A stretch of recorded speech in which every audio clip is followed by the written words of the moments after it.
Fancy a little run through the shadows, chummer? Well, tonight's episode of the Lair of OmnusI is going to take you on an exploration through arcologies and alleyways, through the desperate barrens and boardrooms.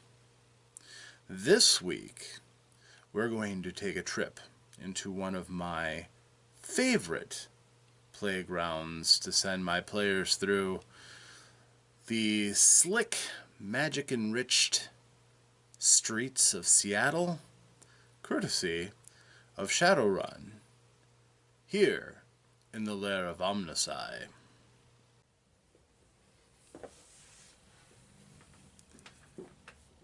Hello, I'm OmnusI, your game master this evening, here in my lair.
Shadowrun is a game of the near future.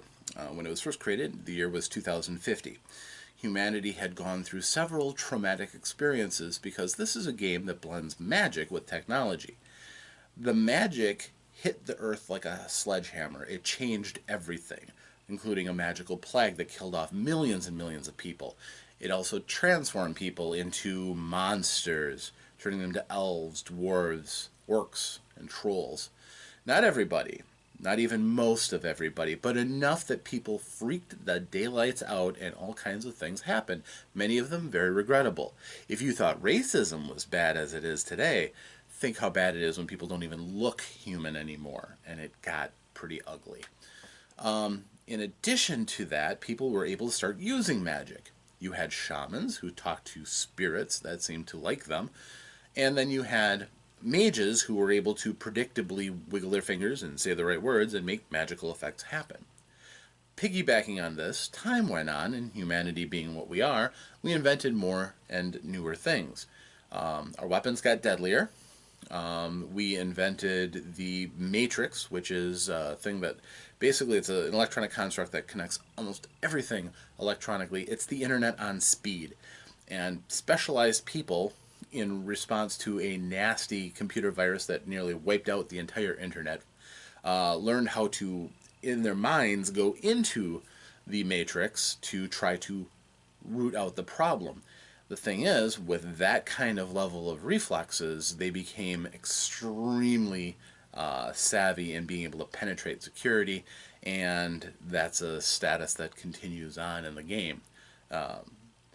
And also you have medical sciences, which continue on to the point of all of these corporations basically winning rights for themselves to exist as almost nations themselves.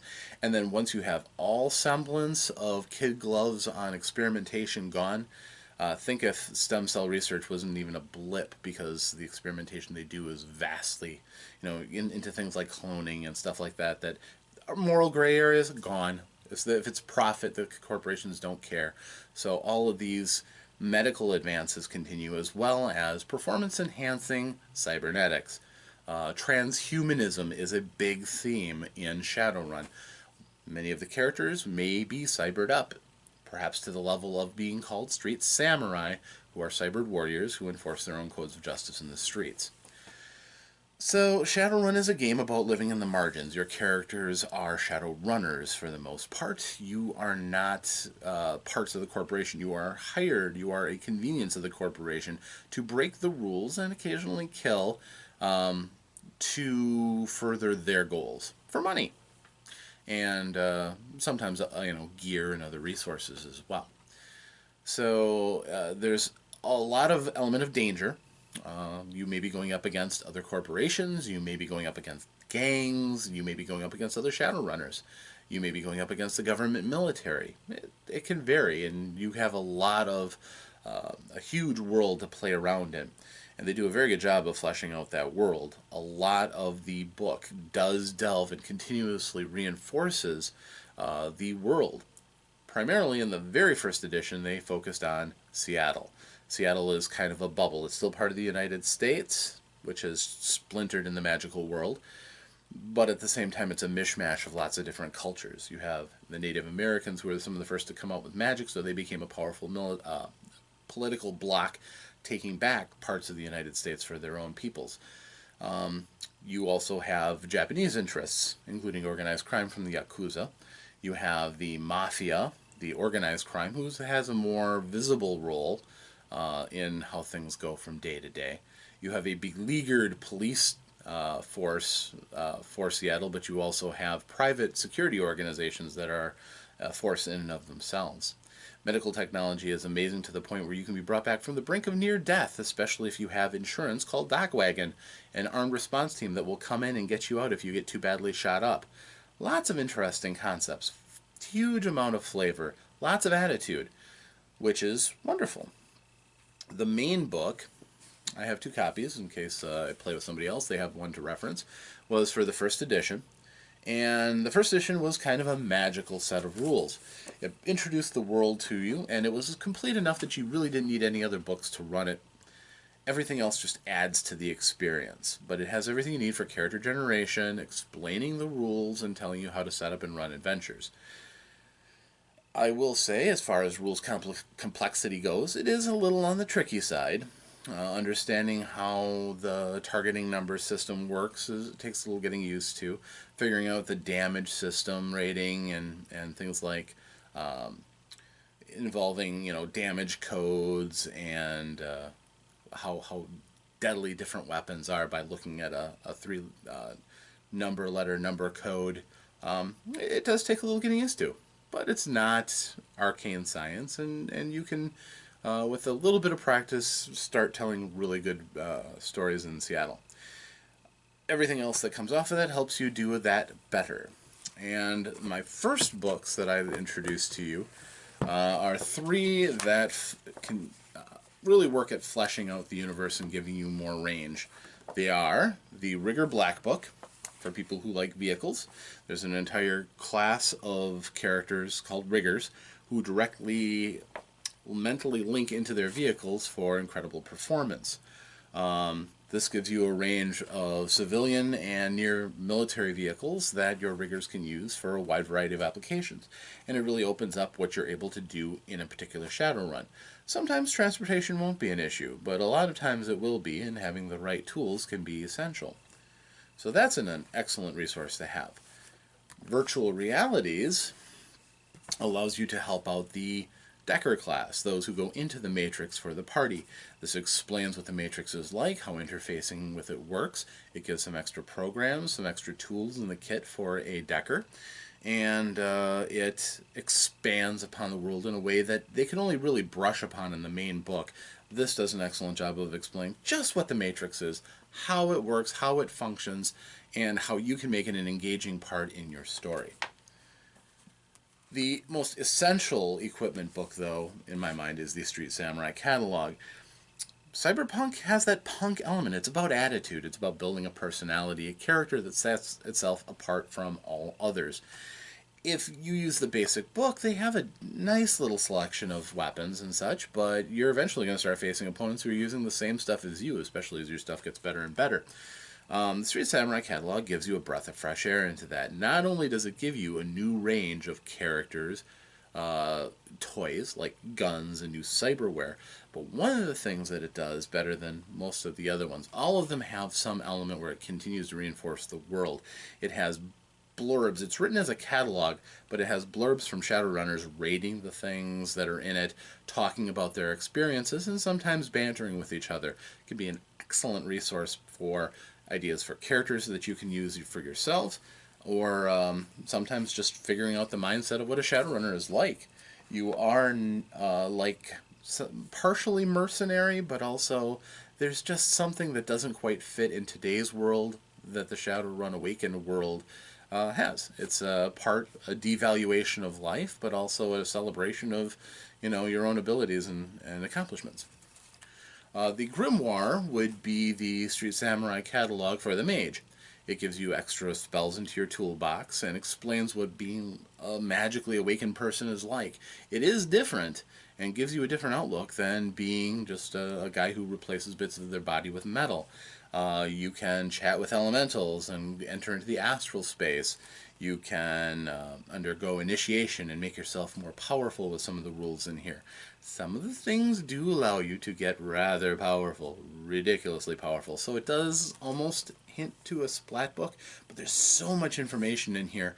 If you are a game master playing Shadowrun and you want to add elements of the magical mystique into your world, this is a wonderful book. Can't say enough for that. Now, another book that gets towards splatty is Shadowtech. It's got wonderful toys in here again that flesh out how technology is moving along. It has bioware and enhanced cyberware, and different rules for chemicals and poisons and toxins and different tools that your Shadowrunners would use. Some of the stuff is a little overpowered, buyer beware, and while much of it is still really expensive, once you start getting into this stuff, it can get rather... you have to realize your characters are going to ramp up quite a bit with this. This is one that I usually have limited my players from having a lot of access to. They really have to work to get anything out of there. And then the other thing that I consider to be an absolutely essential bit, if you have access to any other source books besides those, the Seattle source book gives breath and life to the city of Seattle. Since it is the starting hub city for the Shadowrun world, having this book can be very handy to give locations, places, put people into a real world where they're rubbing shoulder to shoulder with orcs and trolls, watching for signs that somebody may be with the Yakuza, finding different meet and greets where you can meet with other Shadowrunners and get the services that you need. And this book provides a lot of that. It doesn't tell you everything. It gives you a lot of reasons to flesh out things for yourself, but having some sort of a framework to base your version of Seattle on can be incredibly useful. So, wonderful book as well. Not quite essential, but darn near. The DM screen came with a wonderful little insert, Contacts. Wonderful resource. Contacts are an integral part of most characters because it's not always what you can do. Sometimes it is who you know. And your contacts may have avenues for resources that you might need, especially in the middle of a run, or for information that you might need. And information is the key if you want to be a long-lived Shadowrunner. Without information, you're going to constantly get thrown into ambush after ambush that you may not survive. So, I also have a couple of box sets, and we're only going to touch on these real quickly. DMZ, Downtown Militarized Zone, is basically a means of adding tactical combat and rules to what is otherwise a relatively tactical-free game. This gives you bags full of counters and chips. It has a restructuring of combat. It's actually quite a welcome addition because one of the problems with Shadowrun is some of the things are rather trivial. If you're facing a troll and you have a light pistol, you might as well throw it away and punch him because the weapon has such a poor damage code, anybody with any kind of resistance can practically ignore them. The nice thing about DMZ is that if you can even do that 1 point of damage, but it's a damn good shot, you can hit that troll in the eye and possibly drop him or at least heavily wound him. Some really nice things about how they play with the damage track and coding. Not going to go into too many details here, but it is a wonderful resource. Also for the fact that it is packed full of these double panel maps. One of the things they do suggest in the first book, and I've really taken it to heart, is that you can have buildings and places that are going to be archetypes, and that you can reuse a bar archetype again and again and again. If you are going to go through the effort of laying out the map, well, really, if one place is going to be representative of others, think about your favorite, say, retail store. How many others in a chain of the retail store are going to have similar layouts for convenience sake, if nothing else? This gives you plenty of well-detailed maps that give you something that you can constantly, we're in a bar. I need to pull out a bar and be able to have the shootout in there. Nice resource. I also have Denver, the City of Shadows. No, it's not Denver the dinosaur. Denver, the City of Shadows is a book for those who want to take their Shadowruns out of Seattle. Denver is a place that is broken up into different factions. It's a deadly city. I have never myself run in Denver. I got that rather late in my collecting.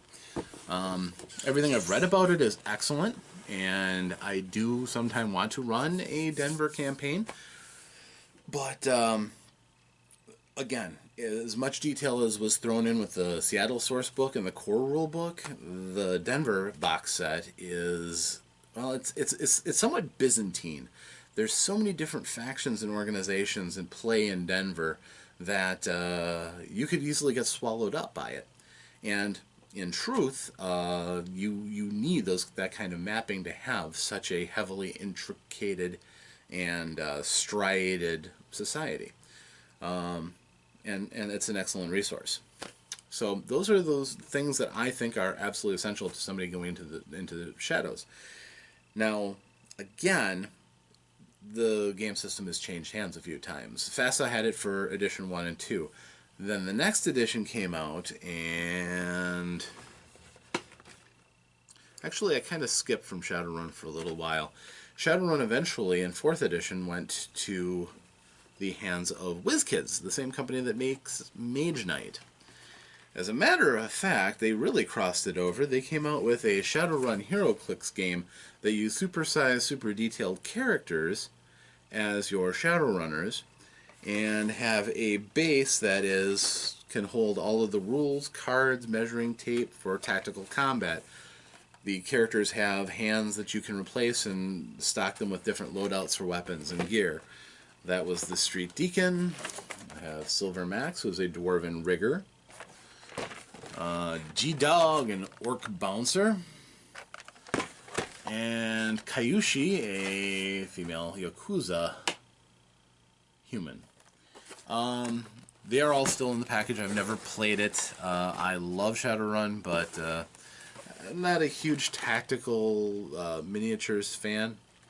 Calling these things miniatures is kind of funny, but so I'm glad to collect them. I think I have most of them. I'm missing a troll mage and maybe one other character, but well, when WizKids moved in,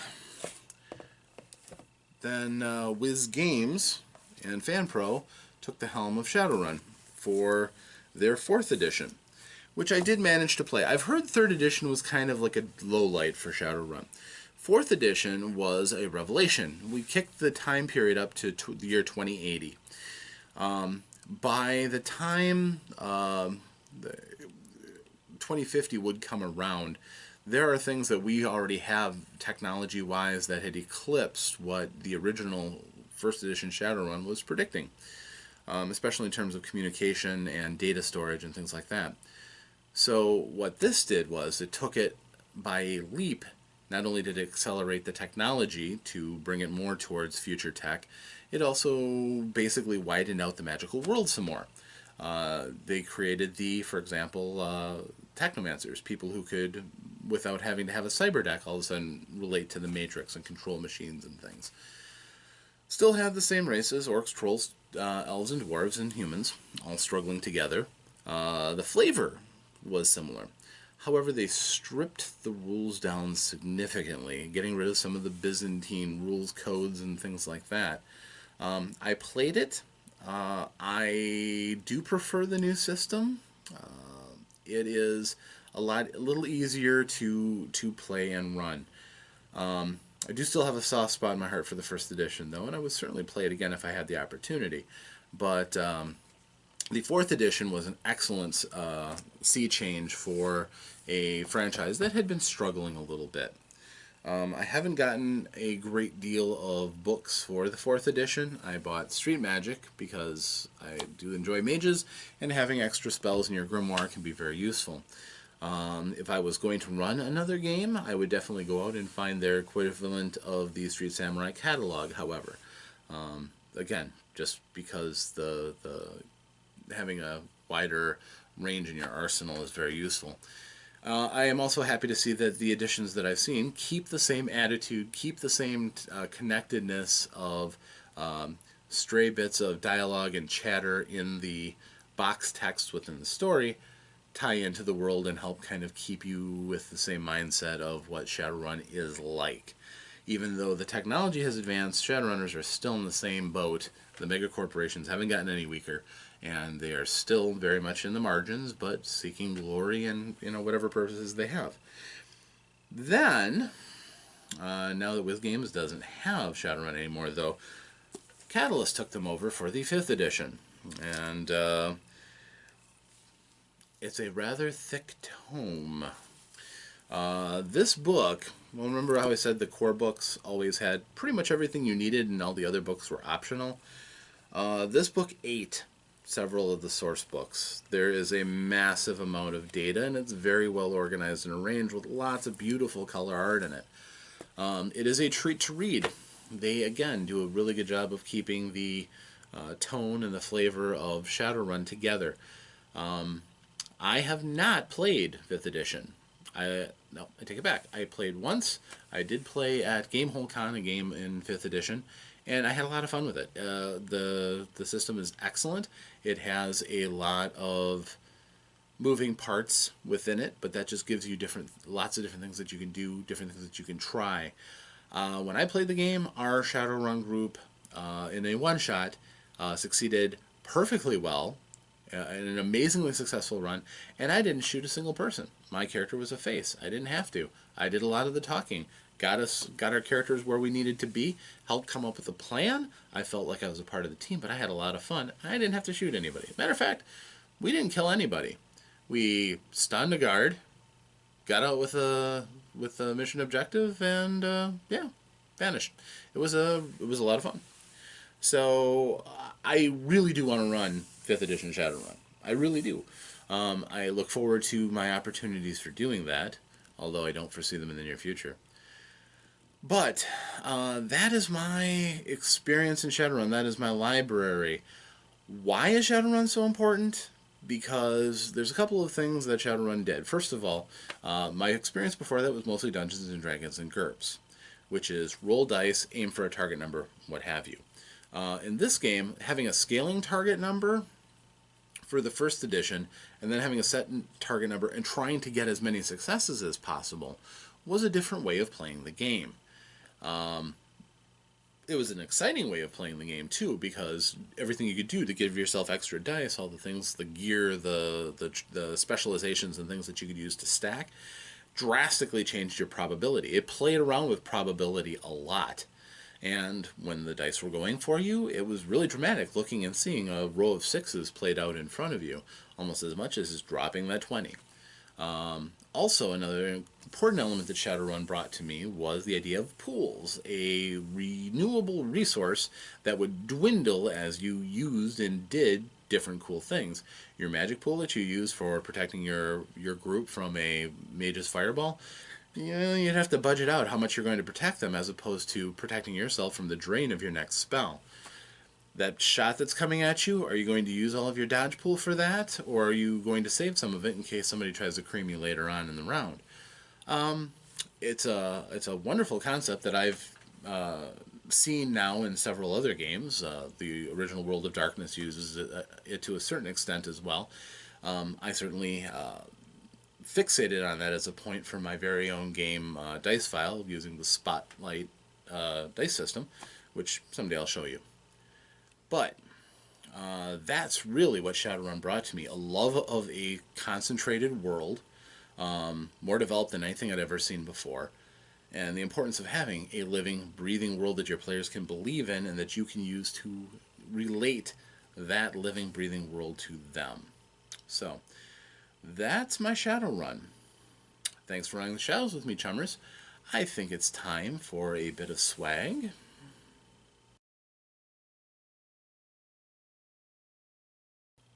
There are in existence lines of Shadowrun miniatures that they made back in the day, back in where you could get pewter figures, for a variety of classes and races and such. There are relatively easy ways of getting figures for the magical threats, like elementals and such. You can raid your fantasy for that, as well as certain of the awakened magical creatures, dragons and such. No difficulty finding miniatures for those. However, it can be rather difficult to find representations for the vehicles in the game. And since there is vehicular combat involved, if your group decides to have runs that might involve vehicles, you might kind of be left with just drawing things out on a piece of paper. However, if you have children, or if you, say, happen to live next to thrift stores, rummage sales, or whatnot, it can often be easy enough to get a hold of simple vehicles that serve to fill in the gaps in your imagination. With Shadowrun, the game is about attitude, the punk style of it. Your characters can, if they get wealthy enough, can have really cool vehicles. They may also start out with funky, barely functional vehicles that just serve their purpose. And with all of the different Hot Wheels or Matchbox cars that are out there, a lot of times they will dabble in futuristic looking cars or just cars that ooze attitude. And some of these may be decent stand-ins for cars that you yourself might use. Some of the difficulties in those vehicles, some of them are just not cars. For example, the Yellow Jacket personal helicopter. You can find, with a little bit of luck, different styles of vehicles that Matchbox or Hot Wheels have made that may suit your needs. This could, for example, be a drone. This more likely for me would be a personal vehicle like a Yellow Jacket or Wasp. You can find larger vehicles for your heavier duty, your trolls and orcs who would not really want to be in the little sportsters as much.